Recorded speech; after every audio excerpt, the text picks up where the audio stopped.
ಬುರುಡೆ ಮ್ಯಾನ್ನ ಕಥೆ ಎಲ್ಲಿಗೆ ಬಂತು ಅನ್ನುವಂಥದ್ದನ್ನು ನಿಮ್ಗೆ ಹೇಳಬೇಕಾಗಿದೆ. ಬುರುಡೆ ಮ್ಯಾನನ್ನು ಈಗ ವಿಚಾರಣೆ ಮಾಡುವಂಥ ಹಂತಕ್ಕೆ ಬಂದಾಯ್ತಾ SIT ಅಂತ. ಕಾರಣ ಈಗ ಕ್ಲೋಸ್ ಮಾಡುವಂಥ ಕೆಲಸ. ಕ್ಲೋಸ್ ಮಾಡಿಬಿಟ್ರೆ ಅದು ಗುಂಡಿ ಅಗಿಯುವಂಥದ್ದು ಕ್ಲೋಸ್ ಆಗುತ್ತೆ. ಬಟ್ ನಿಜವಾಗಿಯೂ ಕೂಡ ಕೇಸ್ ಕ್ಲೋಸ್ ಆಗಬಾರ್ದು. ಕೇಸ್ ಮಾತ್ರ ಯಾವ ಕಾರಣಕ್ಕೂ ಕೂಡ ಕ್ಲೋಸ್ ಆಗಬಾರ್ದು. ಕಾರಣ ಇಷ್ಟೇ, ಆ ಬುರುಡೆ ಮ್ಯಾನ್ ಎಲ್ಲಿಂದಲೋ ಒಂದು ಬುರುಡೆಯನ್ನು ತಂದ. ಆ ಬುರುಡೆ ಎಲ್ಲಿಂದ ತಂದ, ಯಾರು ತಂದು ಕೊಟ್ಟರು, ಇವನಿಗೆ ಇರುವಂತಹ ಹಿಂದೆ ಸಂಪರ್ಕ ಯಾರದಿತ್ತು, ಇವನನ್ನು ಕರ್ಕೊಂಡು ಬಂದಂಥವ್ರು ಯಾರು, ಇವನಿಗೆ ಫೈನಾನ್ಷಿಯಲಿ ಸಪೋರ್ಟ್ ಮಾಡಿದಂಥವ್ರು ಯಾರು, ಇವೆಲ್ಲವೂ ಕೂಡ ಆಚೆ ಬರಬೇಕು. ಹಾಗಾಗಿ ಕೇಸ್ ಇದರಲ್ಲಿ ಕ್ಲೋಸ್ ಆಗಕೂಡದು. ಯಾವುದು ಕ್ಲೋಸ್ ಆಗಬೇಕು? ಗುಂಡಿ ಅಗಿಯೋ ಕೆಲಸ ಆಗಬೇಕು. ಕಾರಣ ಇವನನ್ನು ನಂಬಿ ಅಗದಿದ್ದೇ 17 ಗುಂಡಿಗಳನ್ನು 17 ಜಾಗಗಳಲ್ಲಿ 30 ಗುಂಡಿಗಳನ್ನು ತೆಗೆದಾಯಿತು. ಏನೂ ಸಿಗಲಿಲ್ಲ. ಹಾಗಾಗಿ ಈಗ ಅಗಿಯೋ ಕೆಲಸ ಎಲ್ಲಿ ಆಗಬೇಕು ಅಂತಂದರೆ ಇವನ ವಿಚಾರದಲ್ಲಿ ಆಗಬೇಕು. ಇವನ ಜೊತೆಗೆ ನಿಂತಂಥವರ ವಿಚಾರದಲ್ಲಿ ಆಗಬೇಕು.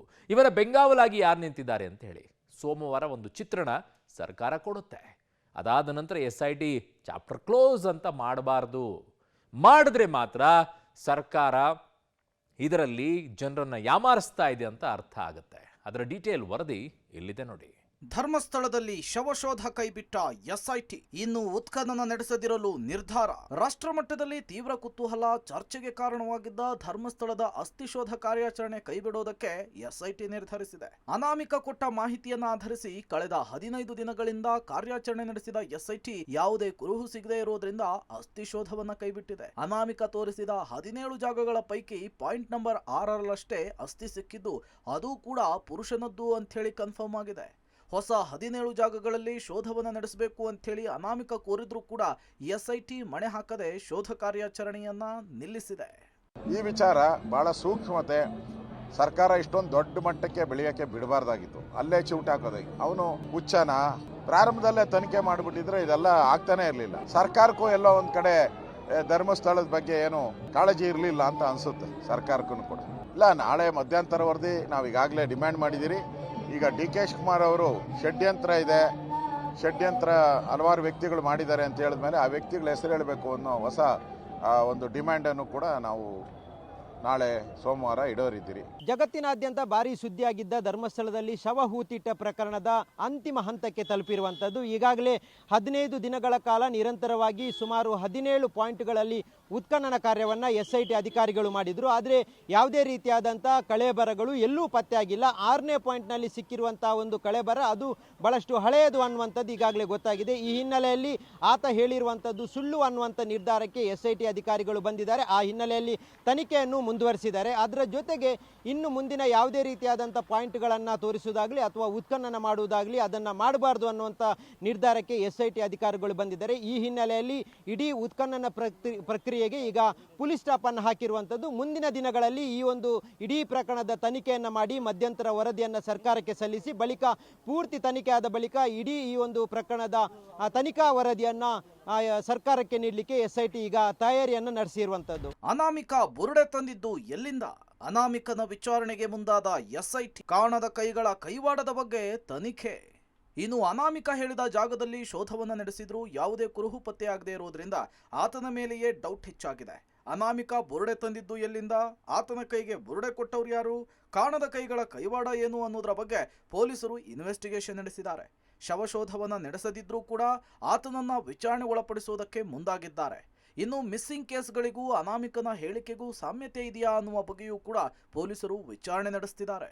ಧರ್ಮಸ್ಥಳ ಒಂದು ಧರ್ಮದ ಪವಿತ್ರ ಸ್ಥಳ, ಒಂದು ಧಾರ್ಮಿಕ ಸ್ಥಳದ ವಿಚಾರದಲ್ಲಿ ತಪ್ಪು ಕಲ್ಪನೆಗಳನ್ನ ಮತ್ತು ಅಪವಾದವನ್ನ ಕೊಡುವ ರೀತಿಯಲ್ಲಿ ಇವತ್ತು ಕೆಲವರು ಪ್ರಚೋದನೆ ಮಾಡ್ತಿದ್ದಾರೆ. ಇದೇ ಗುಂಪು ಶಬರಿಮಲೆಯಲ್ಲೂ ಇದೇ ಕೆಲಸವನ್ನ ಮಾಡಿ ಅಲ್ಲಿ ಏನೂ ಪ್ರಯೋಜನ ಅವ್ರಿಗೆ ಆಗಲಿಲ್ಲ. ಆದರೆ ಇನ್ನಷ್ಟು ಭಕ್ತರು ಹೆಚ್ಚಾದರು.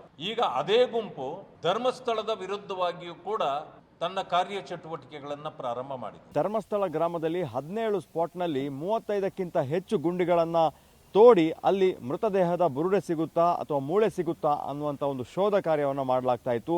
ಈ ಎಲ್ಲ ಶೋಧ ಕಾರ್ಯಗಳಿಗೆ ಈಗ ಒಂದು ಬ್ರೇಕ್ ಬಿದ್ದಿದೆ. ಈಗಾಗಲೇ ಆ ಕಾರ್ಮಿಕರನ್ನು ಕರೆಸಿ ವಿಚಾರಣೆಗೆ ಬೇಕಾದಂತಹ ಕೆಲವು ಮಾಹಿತಿಗಳನ್ನು ಪಡ್ಕೊಂಡು ಸಹಿ ಮಾಡಿ SIT ಅಧಿಕಾರಿಗಳು ವಾಪಸ್ ಕಳುಹಿಸಿದ್ದಾರೆ. ಈ ನಡುವೆ SIT ಠಾಣೆಯಲ್ಲಿ ಮುಸುಕುದಾರಿ ವ್ಯಕ್ತಿಯನ್ನು 4 ಗಂಟೆಗಳಿಗೂ ಹೆಚ್ಚು ಕಾಲ ವಿಚಾರಣೆಯನ್ನು ನಡೆಸಿದ್ದಾರೆ. ಮತ್ತು ಇದರ ಹಿಂದೆ ಯಾವುದಾದ್ರೂ ಕಾಣದ ಕೈಗಳು ಇದೆಯಾ, ಅನಾಮಿಕನ ಹಿಂದೆ ಯಾವುದಾದ್ರೂ ಒಂದು ಷಡ್ಯಂತ್ರವನ್ನು ಹೆಣೆಯಲಾಗಿದೆಯಾ ಅನ್ನೋ ಆ್ಯಂಗಲಲ್ಲಿ ಕೂಡ ಪೊಲೀಸರು ತನಿಖೆಯನ್ನು ಮುಂದುವರಿಸಿದ್ದಾರೆ. 12 ಮೂಳೆಗಳ ಪತ್ತೆಗೆ ಹೊಸ ತಂತ್ರಜ್ಞಾನ, ದೇಶದಲ್ಲೇ ಮೊದಲ ಬಾರಿಗೆ ಹೈಟೆಕ್ ತಂತ್ರಜ್ಞಾನ. ಇನ್ನು ಅನಾಮಿಕ ತೋರಿಸಿದ 6ನೇ ಗುಂಡಿಯಲ್ಲಿ 12 ಮೂಳೆಗಳು ಮಾತ್ರ ಪತ್ತೆಯಾಗಿದೆ. ಆದರೆ ಅದು ಪುರುಷನದ್ದು ಅನ್ನುವುದನ್ನ ಈಗಾಗಲೇ ವೈದ್ಯಾಧಿಕಾರಿಗಳು ಸ್ಪಷ್ಟಪಡಿಸಿದ್ದಾರೆ.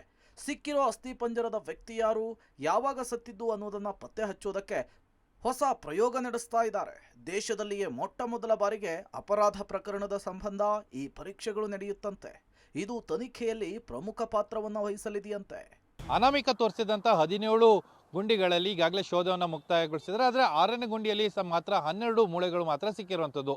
ಆ 12 ಮೂಳೆಗಳು ಯಾವಾಗ ದೇಹವನ್ನು ಶವವನ್ನು ಹೂತಿಡಲಾಯಿತು ಏನು ಅನ್ನೋದ್ರ ಬಗ್ಗೆ ಕೂಡ ಸಂಪೂರ್ಣವಾದ ಮಾಹಿತಿಗಳನ್ನು ಕಲೆ ಹಾಕಲಿಕ್ಕೆ ಈಗ SIT ಮುಂದಾಗಿದೆ. ಅಂದರೆ ದೇಶದಲ್ಲೇ ಮೊದಲ ಬಾರಿಗೆ ಒಂದಷ್ಟು ಪರೀಕ್ಷೆಗಳನ್ನು ಮಾಡಿಸ್ಬೇಕು. ಆ ಪರೀಕ್ಷೆಗಳ ಮೂಲಕವೇ ಆ ಅಸ್ಥಿಪಂಜರಗಳ ಆಯಸ್ಸು ಮತ್ತು ಯಾವ ಸಂದರ್ಭದಲ್ಲಿ ಮತ್ತು ಆ ಸಾವು ಸಂಭವಿಸಲಿಕ್ಕೆ ಕಾರಣ ಏನು ಅನ್ನೋದ್ರ ಬಗ್ಗೆ ತಿಳ್ಕೊಳ್ಳುವಂಥಷ್ಟು ಪ್ರಯತ್ನಗಳನ್ನು ಈಗ SIT ಮಾಡ್ತಾ ಇರುವಂಥದ್ದು. ಧರ್ಮಸ್ಥಳದ ಬಗ್ಗೆ ಸೋಮವಾರ ಸರ್ಕಾರದ ಹೇಳಿಕೆ ಸಾಧ್ಯತೆ. ಸಿಎಂ, ಗೃಹ ಸಚಿವರು ಪೂರ್ವಭಾವಿ ಸಭೆ. ಈ ಎಲ್ಲ ಬೆಳವಣಿಗೆಗಳ ಮಧ್ಯೆ ಧರ್ಮಸ್ಥಳದ ತನಿಖಾ ಪ್ರಗತಿಯ ಬಗ್ಗೆ ಸೋಮವಾರ ಸರ್ಕಾರ ಉತ್ತರವನ್ನು ಕೊಡಲಿಕ್ಕಿದೆ. ವಿರೋಧ ಪಕ್ಷಗಳು ಎತ್ತಿರುವ ಪ್ರಶ್ನೆಗಳಿಗೆ ಸದನದಲ್ಲಿಯೇ ಗೃಹ ಸಚಿವ ಪರಮೇಶ್ವರ್ ಉತ್ತರವನ್ನು ಕೊಡಲಿದ್ದು, ಇದಕ್ಕೆ ಪೂರ್ವಭಾವಿಯಾಗಿ ಇವತ್ತು ಸಂಜೆ ಸಿಎಂ ಹಾಗೂ ಪರಮೇಶ್ವರ್ ಮೀಟಿಂಗ್ ಮಾಡೋ ಸಾಧ್ಯತೆಗಳಿದೆ. ಬಿಜೆಪಿಯವರು ಏನು ಮಾತಾಡಲಿಲ್ಲ, ಈಗೆಲ್ಲ ಮಾತಾಡ್ತಾ ಇದ್ದಾರೆ. ಸ್ಟಾರ್ಟಿಂಗು ಪ್ರಾರಂಭದಲ್ಲೇ ಅವ್ರು ಏನಾದ್ರು ಮಾತಾಡಬೇಕಾಯ್ತು. ಈಗ ಅವರು ರಾಜಕೀಯ ಮಾಡ್ತಾ ಇದ್ದಾರೆ. ಯಾಕೆ ಸ್ಟಾರ್ಟಿಂಗಿಂದ ಮಾತಾಡಲಿಲ್ಲ? ಫಸ್ಟ್ ಡೇ SIT ಮಾಡಿದಾಗ ಯಾಕೆ ಮಾತಾಡಲಿಲ್ಲ? ಫಸ್ಟ್ ಡೇ ಅವನು ಯಾರೋ ಕಂಪ್ಲೇಂಟ್ ಕೊಟ್ಟಾಗ ಈ ಒಂದು ಕಂಪ್ಲೇಂಟ್ ಸರಿ ಇಲ್ಲ ಅಂತ ಯಾಕೆ ಹೇಳಿಲ್ಲ? ಇವರು ಒಬ್ಬರು ಮಾತಾಡಲಿಲ್ಲ. ಧರ್ಮಸ್ಥಳದ ಬಗ್ಗೆ ಪ್ರೀತಿಗಿಲ್ಲ ಅವ್ರಿಗೆ. ರಾಜಕಾರಣ ಮಾಡೋಕ್ಕೆ ಧರ್ಮಸ್ಥಳ ಬೇಕು ಅವ್ರಿಗೆ.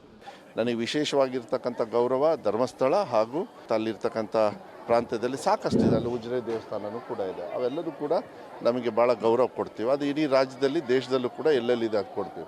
ಆದರೆ ಸೂಕ್ಷ್ಮ ಇರೋದ್ರಿಂದ ನಾನು ಅದು ಹೆಚ್ಚು ಚರ್ಚೆ ಮಾಡೋದಕ್ಕೆ ಹೋಗೋದಿಲ್ಲ. ಕಾನೂನಿಂದ ಕಾನೂನವ್ರು ಅವ್ರು ತೀರ್ಮಾನ ಮಾಡ್ತಾರೆ. ಅದು ಪವಿತ್ರವಾದಂಥ ಒಂದು ಸ್ಥಳ. ಎಲ್ಲರಿಗೂ ಕೂಡ ನಂಬಿಕೆ ಮೇಲೆ ಧರ್ಮಸ್ಥಳದ ಮಂಜುನಾಥನನ್ನು ನಂಬಿ ಬಹಳಷ್ಟು ಜನ ಭಕ್ತಾದಿಗಳು ರಾಜ್ಯದಲ್ಲಿ ಹೊರ ರಾಜ್ಯದಲ್ಲಿ ಎಲ್ಲ ಕಡೆ ಇದ್ದಾರೆ. ಅದಕ್ಕೆ ಅಪಕೀರ್ತಿ ಆಗದೆ ಇರೋ ರೀತಿ ನೋಡ್ಕೋಬೇಕಾದಂಥದ್ದು ಎಲ್ಲರ ಕರ್ತವ್ಯ. ಆ ಒಂದು ನಿಟ್ಟಿನಲ್ಲಿ ಇವತ್ತು ಸರ್ಕಾರ ತನಿಖೆಯನ್ನು ಮಾಡ್ತಾ ಇದೆ. ಆ ತನಿಖೆ ಏನು ಹೊರ ಬರುತ್ತೆ ಅಂತಕ್ಕಂಥದ್ದನ್ನು ನಾವು ಕಾದು ನೋಡ್ಬೇಕಾಗಿದೆ. ಒಟ್ನಲ್ಲಿ ಮಾಸ್ಕ್ ಮ್ಯಾನ್ ಕೇಸ್ ಕುತೂಹಲದ ಹಂತದಲ್ಲಿದ್ದು ಸೋಮವಾರ ನಿರ್ಣಾಯಕ ದಿನವಾಗುತ್ತೆ. ಸರ್ಕಾರದ ನಿರ್ಧಾರದ ಮೇಲೆ ಇಡೀ ಪ್ರಕರಣ ನಿಂತಿದೆ. Bureau report, public TV.